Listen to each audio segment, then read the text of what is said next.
السلام عليكم ورحمة الله وبركاته. أعوذ بالله من الشيطان الرجيم. بسم الله الرحمن الرحيم. وما أعجلك عن قومك يا موسى. قال هم أولئك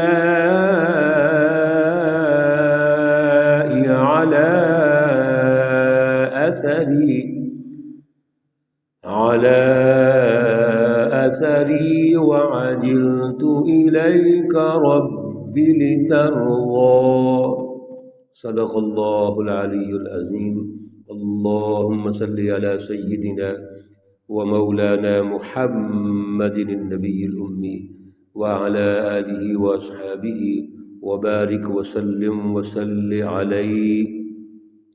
معزز بھائیوں بہنوں، عزیزوں، دوستوں، ساتھیوں، سورۃ طٰہٰ پارہ نمبر 16 کا ہم مطالعہ کر رہے ہیں، اور آج اللہ رب العزت کے فضل و کرم سے ہم آیات مقدسہ نمبر 83 تا 89 مطالعہ کریں گے.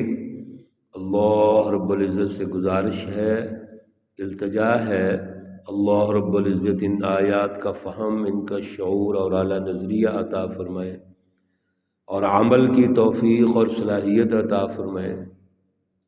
گزشتہ درس میں اللہ رب العزت نے ہمیں بڑی ترتیب سے یہ رہنمائی ارشاد فرما دی کہ فرعون اور آل فرعون کی تباہی کے بعد جب موسیٰ اور بنی اسرائیل ہارون علیہم السلام کو دریا کراس کروا دیا، پھر آگے کچھ ضابطے بتائے، دائرے بتائے کہ اب مزید آگے بڑھنا ہے، اور اس کے لیے ایک تو کتاب مقدس تورات کی ضرورت ہے.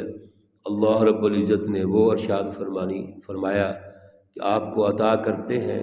چنانچہ کوہ طور پر حضرت موسیٰ علیہ السلام کو بلایا.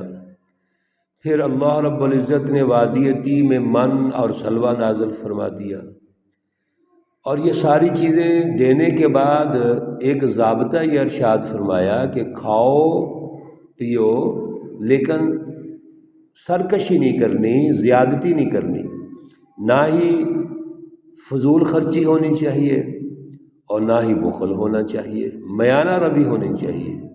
حضور نبی اکرم صلی اللہ علیہ وسلم نے بھی ارشاد فرمایا ما عال من اقتصد. جو شخص میانہ روی اختیار کرے گا وہ کبھی تنگ دست نہیں ہوگا.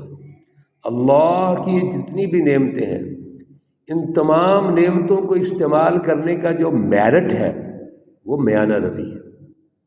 اس لیے دو انتہائیں اللہ رب العزت نے منع فرما دی. ایک انتہا فضول خرچی ہے، اللہ نے اس سے بھی منع فرما دیا. دوسری انتہا بخل اور کنجوسی ہے، اللہ نے اس سے بھی منع فرما دیا ہے.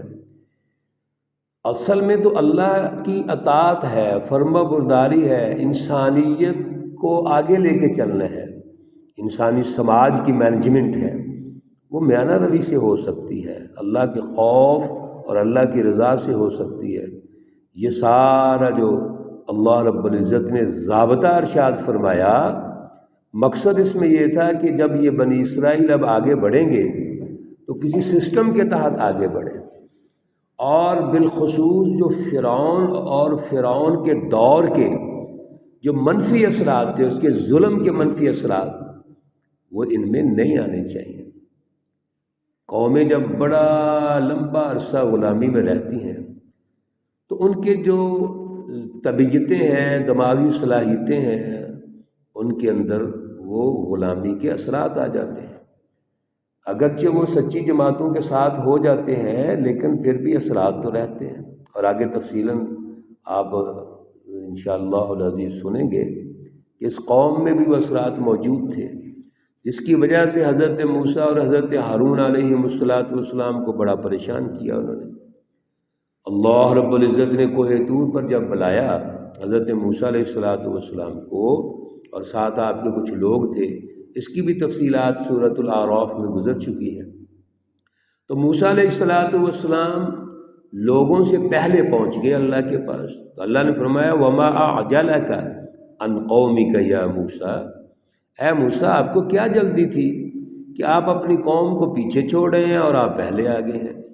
قال هم اولائی علی اثری، اللہ رب العزت کے اس پیارے پیغمبر موسیٰ علیہ السلام نے فرمایا کہ وہ میرے پیچھے آ رہے ہیں، اور میں تو اس لیے جلدی آ گیا ہوں، وعجلت، میں نے جلدی اس لیے کی، الیک آپ کی طرف، ربی لترضی، اپنے پروردگار کی طرف اس لیے جلدی آ گیا کہ میں آپ کو راضی کر سکوں، آپ راضی ہو جائیں۔ موسیٰ علیہ السلام تو اپنے ذہن کے مطابق جلدی پہنچ گئے، اور ظاہر ہے ایک انسان کے اندر کشش ہوتی ہے، جذبہ ہوتا ہے، اس جذبے کے پیش نظر پہنچے، لیکن اللہ رب العزت نے رہنمائی ارشاد فرمائی کہ جماعت کو ساتھ لے کے آنا چاہیے تھا۔ قال فإنا قد فتنا قومك من بعدك وأذلهم السامري، حضرت موسیٰ علیہ السلام اور کچھ بندے جو ہیں اللہ نے فرمایا کہ منتخب کر کے لائیں، واختار موسیٰ قومہ 70 رجلا، 70 افراد کا انتخاب ہوا، ان کو لے کے گئے، لیکن پیچھے سے جو قوم ہے، ابھی جیسے میں پہلے عرض کر رہا تھا کہ غلامی کے اثرات بڑے گہرے ہوتے ہیں، ظلم کے اثرات گہرے ہوتے ہیں، تو پیچھے سے جو قوم ہے ابھی اس طرح کی تزکیہ نہیں ہوا ان کا، تو کیا ہوا پیچھے؟ اللہ فرماتے ہیں فَإِنَّا قَدْ فَتَنَّا، قوم کو آزمائش میں ڈال دیا، من بعدک آپ کے پیچھے، وَأَضَلَّهُمُ السَّامِرِيُّ، اور ایک سامری ہے جس نے قوم کو گمراہ کر دیا۔ سامری نے قوم کو گمراہ کیا، اس کے متعلق مفسرین یہ لکھتے ہیں کہ یہ منافق آدمی تھا اور شرک اور بت پرستی میں مبتلا تھا یہ، تو اس نے کیا کیا، قوم کو ورغلایا اور ان کے پاس جتنا سونا زیور سارا کچھ تھا وہ پگھلایا، اور پگھلا کر اس نے وہ ایک بچھڑا بنا دیا، اس میں آواز پیدا کر دی، اور جس کی وجہ سے عوام کو یہ سمجھایا کہ موسیٰ تو وہاں گئے ہوئے ہیں کوہ طور پر اللہ کے پاس، اللہ تو ہمارے پاس آ گیا ہے، لہٰذا ہمیں وہاں جانے کی کیا ضرورت تھی۔ اور اس بچھڑے سے جب آواز آئی تو عوام کل انعام، عوام کی تو تربیت ہی نہیں اس سطح کی، انہوں نے اس کی پوجا شروع کر دی، پرستش شروع کر دی۔ چنانچہ موسیٰ علیہ السلام جب واپس تشریف لاتے ہیں، فرجع موسیٰ علیہ السلام جب واپس پلٹے الی قومی، اپنی قوم کی طرف، غضبان اسفا، بہت غصے میں تھے اور افسردہ تھے، پریشان تھے۔ قال یا قوم، فرمایا اے میری قوم، الم یعدکم ربکم وعدا حسنا، کیا اللہ رب العزت نے تمہارے ساتھ اتنا اچھا وعدہ نہیں کیا کہ مجھے طور پہ بلایا کتاب مقدس تورات دینے کے لیے؟ افطال علیکم العہد، کیا یہ کوئی عہد لمبا ہو گیا تھا، کوئی لمبی مدت گزر چکی ہے کہ آپ پریشان ہو گئے تھے؟ ام اردتم ان یحل علیکم غضب من ربکم، اصل میں بات یہ ہے کہ تم یہ چاہتے ہو کہ اللہ رب العزت کا جو غصہ ہے وہ نازل ہو جائے، فاخلفتم موعدی، تو تم نے میرے وعدے کی خلاف ورزی کی ہے۔ اللہ رب العزت نے تو مجھے اپنے پاس بلایا کتاب مقدس تورات دینے کے لیے، اور ابھی وقت بھی اتنا نہیں گزرا کہ کوئی لمبا چوڑا وقت گزر گیا ہو، آپ پریشان ہو گئے ہوں، یہ کیا آپ نے کیا ہے؟ اللہ کے غضب کو دعوت دی ہے، شرک اور بت پرستی میں مبتلا ہو گئے ہو۔